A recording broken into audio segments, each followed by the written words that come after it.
I knew I shouldn't have let that broad back here.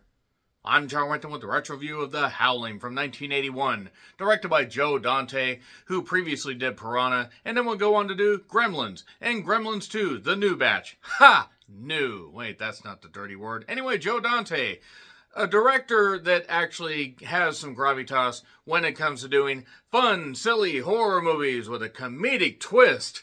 At least that was the case with Gremlins, and to an extent Gremlins 2. Not so much with The Howling. I will explain why in due course. This was written by a couple people. Yes, it took two people to write this fiasco, and you kind of can see the conflicting, narratives, what thin narratives there are. You have John Sayles, who did Lone Star and some other television and movies, and Terrence H. Winkless, who would be involved in the Power Rangers series, especially from 93 to 96. Mighty Morphine Power Rangers. So you have Dee Wallace as Karen, who's an investigative reporter, or news reporter in more proper terms, who ends up encountering a serial killer. That serial killer dies, and basically she is shocked by this. She doesn't really know necessarily how to handle this. She can't really remember much. So, at the request of Dr. Wagner with two G's, because we need somebody named differently, played by Patrick McNee of all people, actually a pretty good character actor, he says, "Hey, come on up to my place up north, a place where I help people get through their trauma and get through their issues, and it's called the Colony. Don't worry, it's not creepy. Why are you looking at me like that, Karen?" So yeah, then it becomes obvious once everybody arrives at the Colony, or the Colony as it were, along with her main squeeze Bill with a glorious 80s mustache, played by Christopher Stone, it becomes clear that things are not all right in the Colony. So if you have seen The Howling, you know what to expect. If you don't, that's basically your non-spoiler premise. Also, this is one of three werewolf movies that came out in 1981. There was also some weird son of a bitch that does YouTube videos that was born in 1981, but who could ever admit to that? It was me. It was me, by the way. I was born in January of 1981. And the fact that this, Wolfen, and An American Werewolf in London came out in the same calendar year, yeah, that was oversaturation on werewolf stuff. Also, they've done like 7 or 8 Howling movies, and this was the only good one, and it wasn't even really that good. But yes, this was the least of the three werewolf movies that came out in that calendar year. So, you have Dennis Dugan, who was, yes, in Happy Gilmore. You also have Belinda Balowski, who plays Terry, an investigative reporter that basically does nothing when she dies. And I mean, I don't actually think the actress is dead. There are a few actresses that are dead. One that really met a tragic end, Elizabeth Brooks, who plays Marcia, the leather-clad Wiccan cultist-like woman that really was very attractive, and unfortunately did die of brain cancer at 46. It's very, very sad. Kevin McCarthy was in this, and John Carradine, or what was left of him. I am convinced that John Carradine was a corpse for the last 20 years of his life, because Night Train to Mundo Fina. Anybody that knows MST3K or Riff Tracks, you know that John Carradine was a walking punchline, even if he was just a shambling punchline by this point. And Slim Pickens, yes, the man that rode the nuclear device down to the ground in Dr. Strangelove, yeah, he's in this. So, essentially, yes, a serial killer encounter lands Karen in the Colony where there are wolves, just in case the whole werewolf idea didn't basically get slammed into your face with something called The Howling. So, it did cost $1 million. That would be $3.5 million in today's money, and did have a haul of just around $18 million, which would be $64.1 million today. So, not bad. I mean, really not that bad, considering that like Halloween was made for basically a third of this, roughly a third, and was shot a whole lot better. And in fact, really outside of some of the practical effects, some of the acting is absolutely terrible. The narrative is shit. The story is shit. It's all over the fucking map. Like, it's simplistic and there are elements that work, but this is very much a product of its time. I see why people do think that this is pretty good. And don't get me wrong, compared to the vastly inferior sequels, don't worry, I'll get to The Howling 2. Your sister is a werewolf. No, really. That is the entire title with Reb Brown. Yes, the man from Space Mutiny. Yeah. So that being said, before we get to the Howling 2, let's talk about this. So, Rick Baker decided to go do the makeup effects for An American Werewolf in London and left it to his assistant. His assistant did fine. I didn't write his assistant's name because I don't care, but yeah, he did fine.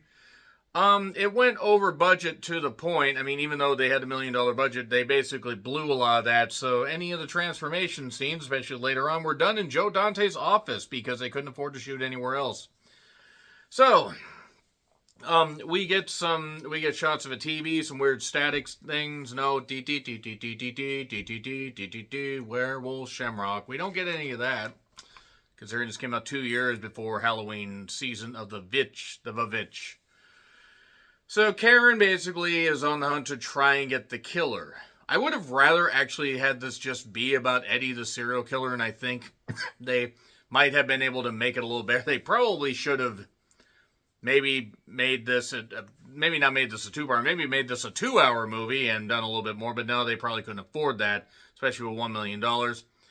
So Bill with his glorious stash, Eddie as the killer. You might recognize the actor that played Eddie. Yeah, he gets her into an adult video shop, shows her scene. There are assault scenes shown of a woman being bound, and yeah, I don't really know why they need to show that. That was kind of uncomfortable, but... And not even to show how depraved the guy was. I'm just like, that's not really necessary.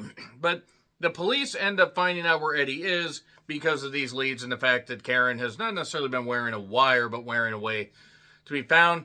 And the guy gets shot, but Karen's all traumatized. Well, he was a vicious killer, and that would actually traumatize somebody to witness the death of another right in front of them, but that being said,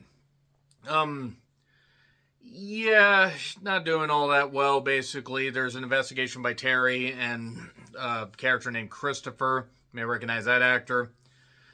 And Karen's not really doing all that well. She has amnesia. Dr. Wagner says, hey, come on up to the Colony and you'll be happy you did. Don't worry. I want to just help you. Clearly, that's why I'm doing this. There's a reason, by the way, why after her encounter with Eddie, he wanted to do that. Basically, it turns out that Eddie was actually tied to all this stuff. While Terry and Christopher are doing an investigation of his apartment, they find drawings of werewolves. They find drawings of locations. It turns out that Eddie was actually a werewolf. Somehow was able to hide this. Nobody found patches of fur or anything, and nobody it's fine, whatever. And Bill, after arriving with Karen, basically says, no, I don't want to do a cookout thing from California, or, on the beach of California. I try to stay away from meat. More on that here in a minute. John Carradine was just stumbling around drunk, so John Carradine again for the rest of his life. Elizabeth looked incredible in this, I will say that much. Really is a shame about her. I mean, I'm not saying she would have ever, had the biggest acting career, but it's just sad at 46 years old, and I believe with a couple kids. Just really sad. Long scene at this beach party with, again, John Carradine wandering around, a bunch of characters nobody really cares about. A guy that kind of looks like a creepier, have you seen this man? Watch out for this man. This man should be on the wanted poster version of Peter McNichols. So, nevertheless. John Carradine basically is haunting people's dreams, or at least that would make me, wonder what the fuck I ate. If I'm suddenly imagining, why is a random John Carradine popping up? So basically, primal cases turn people into werewolves, or these people have always been werewolves. Not really a bunch of explanation on this. They're just werewolves that happen to be of varying ages that are in this colony. And I know it's a colony. Work with me here. Strange howls. Weird guy in a bush named TC. That's not a euphemism. And... huzzah, Eddie's body is gone when Terry and Christopher go to investigate at the morgue. And it's because, there's claw marks and he's a goddamn werewolf. And I don't know how nobody heard that. I don't care if there's that many people at the morgue, but you're telling me nobody at the hospital heard the alarm go off? Or can this hospital not afford alarms? So there's a cow that's killed. Calculated country risk, as it were. And... yeah, TC is basically like a feral hunting bloodhound. Not a bloodhound gang. We don't need to see how they do it on the Discovery Channel. None of this is good, and none of this these random shots of a nun or two nuns are any good. They show up at a bookshop that's owned by a guy. You may recognize the bookshop owner. Good character actor, hasn't been in a ton of stuff, but enough that you recognize him. And basically Terry and Christopher get a bunch of books. They are going to study up on this stuff. Oh, and by the way, the only way you can kill werewolves, you can dismember them, but they'll reform. You have to shoot them with a silver bullet. I want you to remember the silver bullet thing when we get to something a little bit later on.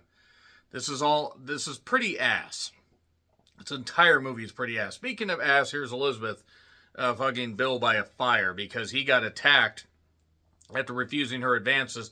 He's better than me, I will say that much. Terry finds the places that, he drew, he being Eddie, and they find Eddie's old cabin. Well, she does.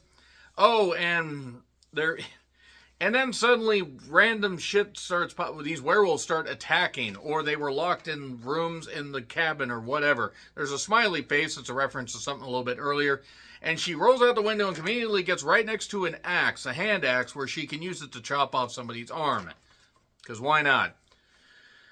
So, she calls Christopher, she gets him to alert the police, but then suddenly the werewolf attacks her, and attacks her and just is holding her. Literally holding her in a bear hug that would make Big John Studd and various others just say, "What the hell are you goddamn doing?" Like, we ring the bell, ref. Ring the bell, ref. We gotta ring the bell. What the hell's going on here?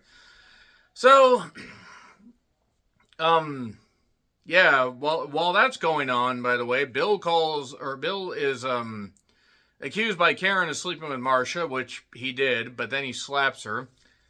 To be fair, Karen was yelling a lot, and Bill also is an idiot that likes to hit women, so it's on both of them. It's on both of them, I guess. No, don't hit your partner. What the fuck?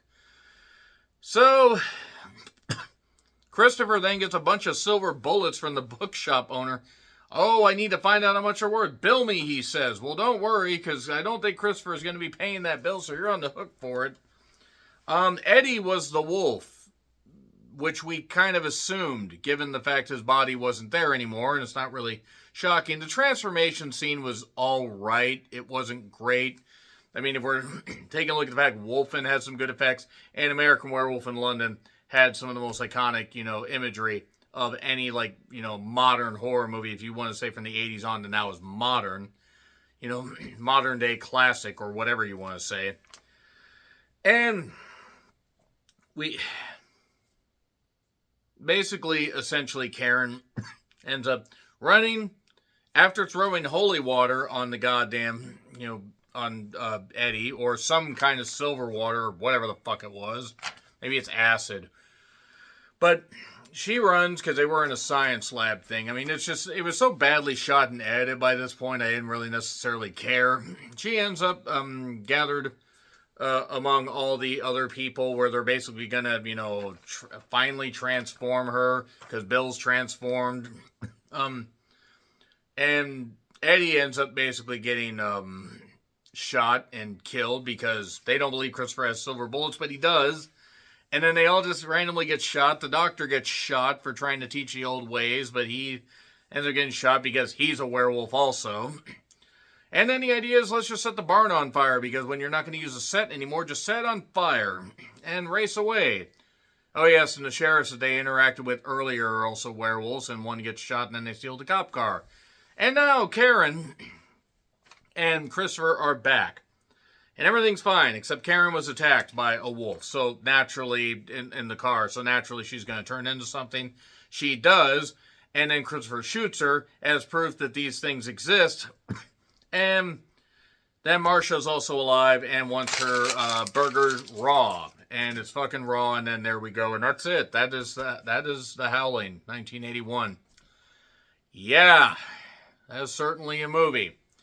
Again, it was the best of the franchise, and it's not awful as far as having some good effects for the time and a couple neat little ideas, but this just felt like too much of spinning its wheels.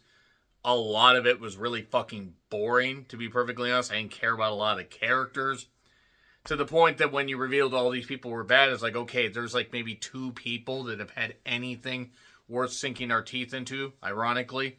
But yeah, that's all I gotta say. I probably will at least do the Howling 2 because I'm trying to dive into more, stuff I haven't. I already did all the Friday the 13th movies. I did some of the Halloween movies, but just the whole point is I have more retro stuff I want to dive into this month when I have time, when I'm not busy working my ass off. So agree, disagree with what I said? Like, share, subscribe, Twitter, Letterboxd, Blue Sky handles in the description. I'm John Redland, and until we become a werewolf reporter live on the air, happy trails to you.